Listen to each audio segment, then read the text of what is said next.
Welcome to Donmar TV News Channel. Nilinaw ngayon ni Commission on Elections Commissioner Rowena Guanzon na hindi nito dinidelay itong desisyon sa disqualification case na inihain laban kay presidential aspirant Bongbong Marcos.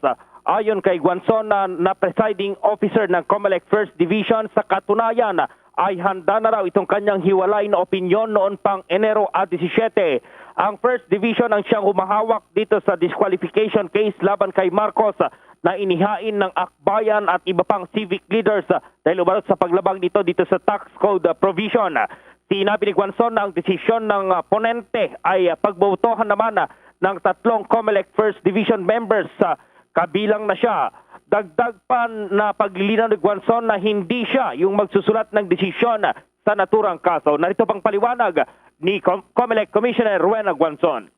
Kailangan siguro ipaliwanag po kung bakit hanggang ngayon hindi pa lumalabas yung desisyon ng First Division. Hintayin ni Commissioner Guanzon dyan, retirement niya. Alam nyo, hindi naman natin mapigilan yung mga tao kung may malupit talaga mga tao dyan. Pero alam nyo naman ako, hindi naman siguro tayo maniniwala na nasuhulan ako para patagalin ko to yung kasong disqualification o hindi disqualification ni Ferdinand Marcos Jr. Napakalaking bagay po ito sa amin, sa komisyon. Hindi pa po ready ang ponente. At noong mga sumunod na araw, hindi rin pa siya ready kasi na-COVID, ayon sa kanya, na-COVID yung kanyang abogadong inassign at siya ay nag-quarantine din dahil close contact. Kaya alam ko po kung bakit naman kayo anxious na kayo at marami ng haka-haka. Kasi as of today, January 26, kung January 10 na raffle, may 16 days na hindi pa lumalabas ang resolusyon.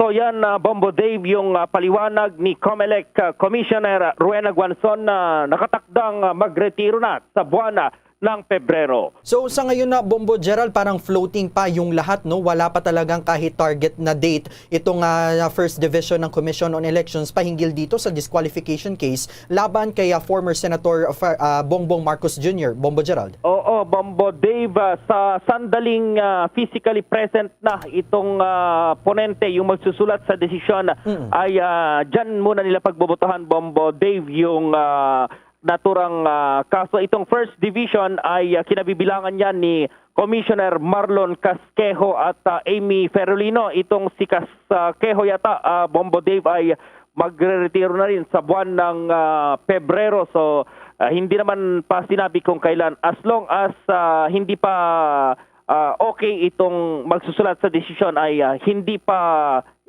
nila mapagdedesisyonan itong kaso ng disqualification case, Bombo Dave. Bombo Gerald, bukod dyan sa disqualification case na dinidinig sa kasalukuyan din o binabantayan din, no, ng First Division ng Commission on Elections, mayroon pa ba mga disqualification cases na kinakaharap ang dating Senador Marcos Jr. dyan sa COMELEC, o di kaya may mga petisyon pa bang pending sa decision ng Commission on Elections, Bombo Gerald? Oo, mayroon pa sa Second Division, maging yung petisyon na humihiling na ideklara siyang nuisance candidate dahil daw sa hindi na siya yung original na Bongbong Marcos, ay nakabinbin pa rin pala yan. Nilinaw kahapon ni COMELEC Commissioner or COMELEC spokesperson James Jimenez, Bombo Dave, at yan yung kasalukuyan pa rin dinidinig yung petisyon nitong Tiburcio Marcos, Bombo Dave. So yan, nasa Second Division yung ibang disqualification case, yung mga kaso na yan sa Second Division ng COMELEC na dinidinig pa rin 4 or 5, Bombo Dave, yung nakabinbin. Pero pwede pa rin namang dinggin yan kahit matapos yung election or kahit pa araw na mismo ng botohan, Bombo Dave, itong mga kaso. At sinabi naman ng COMELEC na hindi alanganing matapos lahat ng mga cases na yan bago yung halalan, Bombo Dave. Pero sinusubukan naman nilang tapusin para magkaroon na ng linaw kung talagang pwede ba siyang tumakbo dahil nasa pangalan na ng nitong si dating Senator Bongbong Marcos, yung kanyang pangalan nandoon na sa Ballot phase.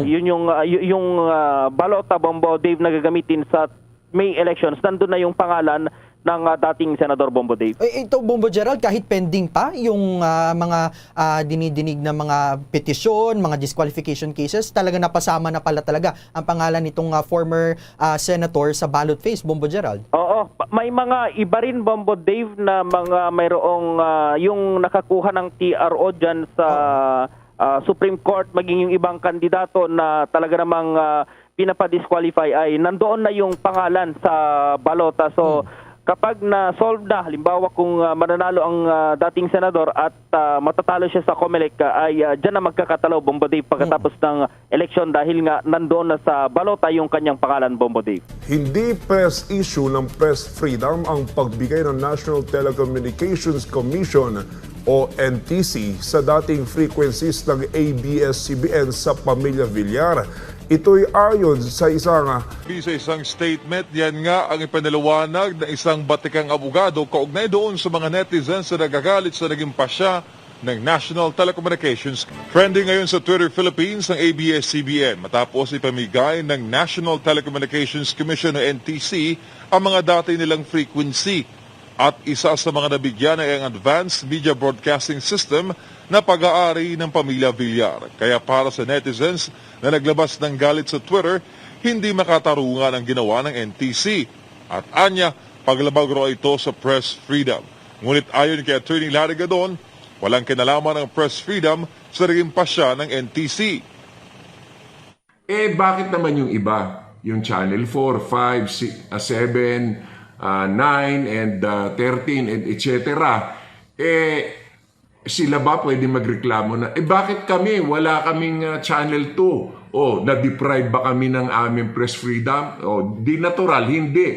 And besides, ang ABS-CBN naman ay patuloy na nagbo-broadcast sa ibang istasyon at sa social media. Dahil sa pasya ng NTC, hawak na ng mga Villar ang operations ng Channel 2 sa analog TV. Pinagbigyan ni sila ng estado na mag-broadcast sa digital TV sa Channel 16. Umaasa ako na ang Advanced Media Broadcasting System ay hindi magiging kasangkapan na gagamitin upang pakalap na mga black propaganda. Samantala, iginawad naman ng NTC ang control sa Channel 43 sa Sunshine Media Network International o SMNI. Ang Digital Channel 43 ay ang frequency dati ng Amcara na naunang nadiskubre bilang dummy company ng ABS-CBN para makapaglagay ng kanilang mga programa. Dito umere noon ang lahat ng mga programa o content sa Digibox ng Kapamilya Network. At para kay Attorney Gadon, welcome development ang hakba ng NTC dahil tiwala siya sa network kung saan ang tanyag na televangelist na si Reverend Dr. Pastor Apollo C. Kibuloy ang honorary chairman. Ang SMNI ay isang mapagkakatiwalaan na media network. Hindi ito engaged sa mga propaganda, mga brainwashing at mga indoctrination na ginagawa kagaya ng ABS-CBN sa paninira nila sa mga pamilya at politiko na hindi sumusunod sa kanilang interes. Sa ilalim ng liderato ni Pastor Apollo, umere ngayon ang programang Laban Kasama ang Bayan, 3 oras, 5 araw sa isang linggo. Ito ang natatanging programa sa balat ng Philippine Television na kontra sa CPP-NPA-NDF na nakaangkla sa paninindigan ni Pastor Apollo laban sa mga komunistang teroristang grupo. Bukod sa news and current affairs programs ng SMNI, 24/7 ring mapapanood ang mga spiritual programs ni Pastor Apollo. Congratulations, Pastor Kibuloy. Hangad ko ang inyong malawig pa at tagumpay na pamamahayag sa pamamagitan ng SMNI, Sunshine Media Network International, DZAR, at ang inyong buong media network. Congratulations!